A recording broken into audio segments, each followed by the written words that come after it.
President. Sir. Mr. President. Mr. President, this is Jason Hudson and Russell I know their names. Who do you think approved their last mission? Gamescom have officially kicked off their 2020 event with their Opening Night Live livestream hosted by Geoff Keighley. This is the second year that Opening Night Live has opened Gamescom, and much like the rest of the show, due to the current situation in the world, Opening Night Live was a fully digital show. For those unfamiliar with Gamescom, it's an annual convention for gaming held at the end of the Northern Hemisphere's summer in Cologne, Germany. While E3 typically gets the media and mainstream spotlight, as well as the lion's share of announcements, Gamescom is actually around 5 times larger in attendance as it's a public and industry event, as opposed to E3, which has been industry only until recent years. Welcome back to GameGentleman. This week we watched 2 hours of live stream footage, 2.5 if you include the pre-show, but more on that later, to bring you 11 highlights from the Gamescom Opening Night Live. Last week we did promise a follow-up to our video with 10 games where your decisions don't actually matter. We're pushing that back by a week, so stay tuned. Before we begin, don't forget to like this video, subscribe to our channel, and click the notifications icon so you never miss an update. Number 11, the pre-show. We'll kick off our video the same way the Gamescom did and start with the pre-show. The nearly 30-minute pre-show, hosted by writer, comedian, and video personality Carl Bosman, gave us a taste of what was to come. In the pre-show, we saw a pre-recorded interview with Geoff Keighley outlining what to expect, a talking heads segment from some major gaming personalities, and a kind of weird segment from Ford showcasing something called Team Fordzilla, where Ford designers were tasked with designing a car in collaboration with gamers for gamers. Seriously though, what does that even mean? And unveiling the Project P1, which was giving us real iRobot vibes. They announced that they were committing to making a real-world version of this car, but let's be honest, that will likely end up being a concept car ferried around to all of the auto trade shows. You know, if we ever get to do those again. On the trailers front, we saw trailers for Xbox exclusive Scarlet Nexus from Bandai Namco, Quantum Error, the gorgeous first-person shooter horror game that we can see people drawing comparisons to Doom or Dead Space, an extended trailer for Dirt 5 showcasing track creator mode, gameplay sharing and social elements, and game modes including Gatecrasher, Smash Attack, Gymkhana, and the new and mysterious Vampire mode, which we aren't given any information about other than a teaser for more details soon. Lastly, the pre-show ended with a trailer for the Switch port of Jurassic Park Evolution Complete Edition. Number 10, IGN Awards. IGN is the official media partner of Gamescom this year, and as such will be providing a host of coverage throughout the 3 days, including trailer reveals, developer interviews, Gamescom's Indie Showcase, a daily show, and the Gamescom Best of Awards. To start this off, IGN host Sydney Goodman joined Geoff Keighley, in separate recording areas of course, to present just some of the winners from the Gamescom Best of Awards. The categories and winners included Best Switch Game, Little Nightmares 2. Best Action Adventure, Watch Dogs Legion. Best Action Game, Star Wars Squadrons. Best Multiplayer Game, Operation Tango. Best Indie, Curious Expedition 2. Best Xbox Game, Tell Me Why. And Best PlayStation Game, Cyberpunk 2077. Number 9, the Dragon Age Showcase. We were shown a several-minute featurette celebrating BioWare's 25th anniversary and showcasing the very early development work on the next installment of Dragon Age. BioWare General Manager Casey Hudson introduced the video, and we saw and heard from multiple members of the team discussing their passion for the project and the franchise, showcasing development shots, concept art, and returning characters. Not much else to say here, as no additional details such as release date or when we could even expect to hear more were given. Number 8, games coming later. A large part of the appeal of Gamescom's Opening Night Live is the trailers and announcements we see throughout the show. There were a large number of trailers shown throughout the livestream, some more details and in-depth than others. We'll briefly cover the trailers that had a little more to show us in later points in this video. But for the rest, we've broken up the list into games coming soon and games coming later. The following trailers were given either release windows of 2021 and beyond, or no date at all. We start this list with a new IP from developer Reflector Montreal called Unknown 9 Awakening. Little detail was given in the cinematic trailer other than we play as a young Indian girl who discovers the ability to see her own death. He's hoping she doesn't go down the same path as Morty with this one. Unknown 9 Awakening will be releasing on PC and next-gen consoles, but no date or release window was given. We saw a trailer which should get old school players excited with the return of Sam and Max in what looks to be a VR title of some kind. We were shown a new Warhammer game, Warhammer Age of Sigmar Stormground, brawler title Override 2 Super Mech League from Motor Studio Brazil, and a teaser for Turrican Anthology, a revival of a classic 90s series which first debuted on the Commodore 64. Gameplay trailers were revealed for Little Nightmares 2 and Chorus, with Geoff Keighley specifically calling out ray tracing and 4K 60 on next-gen consoles for Chorus. Both titles will be coming in 2021. Fall Guys Season 2 was teased with new rounds and new costumes inspired by a medieval theme, and we were shown premiere reveals of Teardown, a game developed by two-person team Tuxedo Labs. Teardown features a very Lego or Minecraft style aesthetic where environments are completely interactive and destructible and players have to plan and execute the perfect heist. We also saw multiplayer strategy first-person shooter Lemnis Gate, which introduced a unique turn-based mechanic centered around a 25-second time loop. While we were not given dates for Fall Guys Season 2 or Teardown, we can expect Lemnis Gate in early 2021. Number 7. Call of Duty.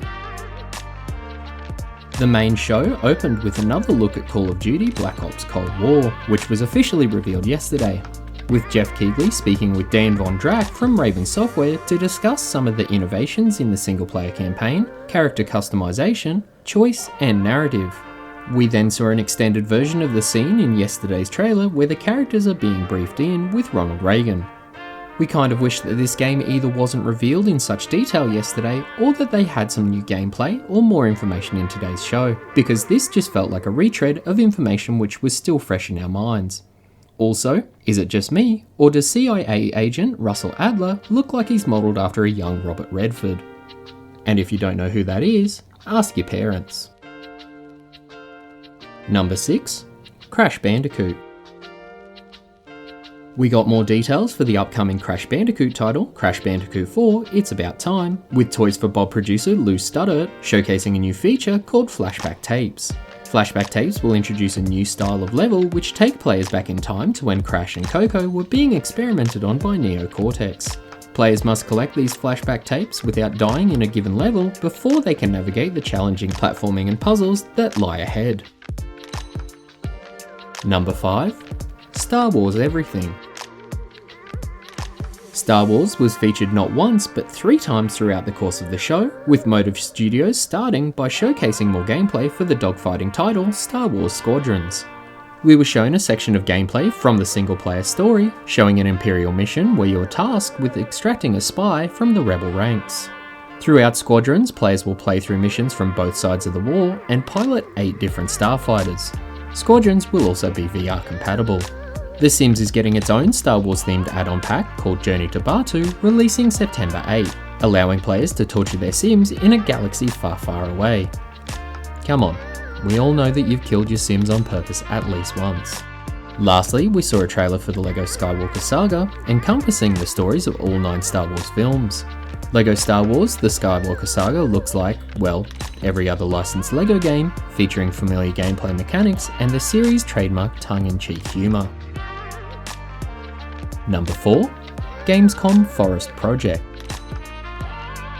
While only mentioned in passing, we think this is an initiative that deserved its own entry. Gamescom is partnering with German company Trima to plant at least 10,000 square metres of climate-resilient mixed forest near the town of Bayreuth in northern Bavaria. Gamescom is asking viewers to donate to the project by buying either 1 square metre for €3.25 or 0.3 of a metre for just €1. Gamescom's actual goal is to raise funds for 15,000 metres squared, but has guaranteed to at least fund the 10,000 metres squared we mentioned earlier on top of community donations. Viewers can donate by clicking on the banners which will appear throughout the live shows, and to show our support, GameGentleman has already donated 2 metres squared to the cause prior to publishing this video. We'll also leave a direct link in the video description below if you want to go ahead and donate yourself. Number 3. Games coming soon. Moving back to the rest of the trailers we saw in the video, the following collection of trailers are either available at time of watching or in the coming weeks and months. We start with the Doom Eternal Story expansion, The Ancient Gods Part 1, which looks exactly like more Doom. Doc Emmett Brown came back from the future to announce the release of Surgeon Simulator 2. We saw a motion comic story trailer for the latest World of Warcraft expansion, Shadowlands, followed by an actual gameplay trailer, releasing October 27th. We've never personally been into the World of Warcraft series here at GameGentleman, but could have watched a feature-length version of that motion comic. We also got another trailer for Ubisoft Battle Royale Hyperscape, which is available now.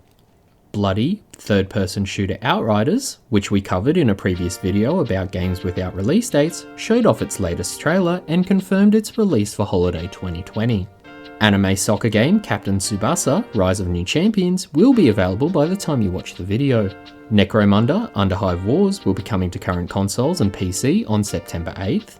We got a new look at Xbox and PC exclusive thriller 12 Minutes from Annapurna Interactive, which tells the story of a man stuck in a time loop and features a voice cast of huge names including James McAvoy, Daisy Ridley and Willem Dafoe. Jerry the King Lawler did his best to try and sell us on WWE 2K Battlegrounds, while Godfall showed us how you can cosplay as a giant insect. Warframe showed off its latest expansion, Hearts of Deimos, available on all platforms, and Xbox showed its trailer for Age of Empires 3 Definitive Edition, releasing October 15. We saw another trailer for Supermassive Games' Dark Pictures anthology, Little Hope, coming out October 30th. We won't share that here, as they're likely to copyright strike. We saw a new trailer for Mafia Definitive Edition, showcasing more of the game's updated visuals, story and gameplay, releasing September 25. Project Cars 2 and Wasteland 3 are both available now, while the Battle Royale title with a magic twist, Spellbreak, announced its release date of September 3. Destiny 2 showed off more of its stasis ability, coming to the expansion Beyond Light. And finally, we saw a new trailer for a title Struggling, where players control a hideously deformed creature, which Rick Sanchez would describe as being severely Cronenbergian, in either single player or co-op in a physics-based puzzle platforming game. Struggling is available now, and I've managed to squeeze in 2 Rick and Morty references in one video. Number 2. Ratchet and Clank gameplay. Gamescom opening night closed the show with an uninterrupted gameplay demo of Ratchet and Clank Rift Apart, captured on the PS5. This was teased in the lead up to Opening Night Live, and by all rights should have made it as #1 entry on this list. However, while it was awesome to see more from Ratchet and Clank, it was just an extended look at the level we'd already seen in the PlayStation event in June, along with the dimension hopping we saw in the trailer at the same event. During the demo, we did see more of Ratchet's weapons and gadgets, including the burst pistol, topiary sprinkler, the enforcer, and the shatter bomb. We saw more of the game's gorgeous graphical fidelity, with particles and debris flying everywhere during combat, a densely populated world, and the detailed reflection of every surface bouncing off Clank. We also saw what causes the interdimensional rifts in the first place, with Ratchet inadvertently breaking reality by causing a malfunction in Dr. Nefarious' gun. In the post-demo discussion with developers from Insomniac, we were given more details around how the developers are using the DualSense's haptic feedback to make weapons feel unique, and the adaptive triggers to introduce alternate functions in some of the weapons. We were told that the Rift Tether is not the only type of dimensional damage we'll see throughout the game, but it does seem that the actual dimension jumps will only be in service of the main narrative beat. To us, it would feel truly next-gen if the ability to jump between dimensions was a little bit more open and, while not necessarily random, more player-driven. Imagine having each dimension as a different sandbox-style area with multiple entry and exit points throughout, allowing players to explore, hunt for collectibles and secret areas, or travel between dimensions at their own pace to complete the story. We did find out that Ratchet & Clank will be a launch window title for the PS5. No details on how big that window is, but Insomniac are sure to have a busy time ahead of them, with both Spider-Man Miles Morales and Ratchet & Clank releasing within a 6 to 12 month period. Number 1. Medal of Honor Above and Beyond. Medal of Honor Above and Beyond earns its spot as number 1 on this list, as it seems to have come completely out of nowhere. We'd not seen any leaks or rumours about a return to the Medal of Honor franchise in the lead up to this event, which made the announcement even more impactful. Developed by EA Golden Child Respawn Entertainment and helmed by Vince Zampella and Medal of Honor veteran, no pun intended, Peter Hirschman. Medal of Honor Above and Beyond is a VR experience exclusive to the Oculus, which immerses players in this story of a new recruit to the OSS. Players will participate in sabotage, espionage, and combat in locations all across Europe, including France, Normandy, and Berlin. The game has been completely developed for VR, placing the player at the center of everything with no cutscenes or edits, immersing the player in the experience from the very start of the game. While there were very little details, we were also told there would be multiplayer modes coming with the game at release, and we can expect the title this year.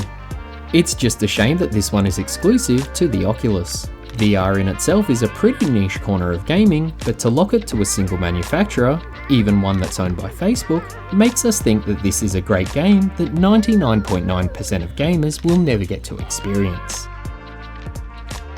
And that's our recap of Gamescom Opening Night Live. Were there any titles we covered that you're excited by? Will you be following the Gamescom coverage? Let us know in the comments below. As more and more announcements and trailers are released over this weekend, we'll likely dedicate next week's News Bites posts to that. Be sure to follow us on Instagram to get our daily 60-second video updates. If you like this video, be sure to check out our channel, and if you like what we're doing, hit the subscribe button. It really helps us out as a smaller channel. This has been GameGentleman, and thanks for watching.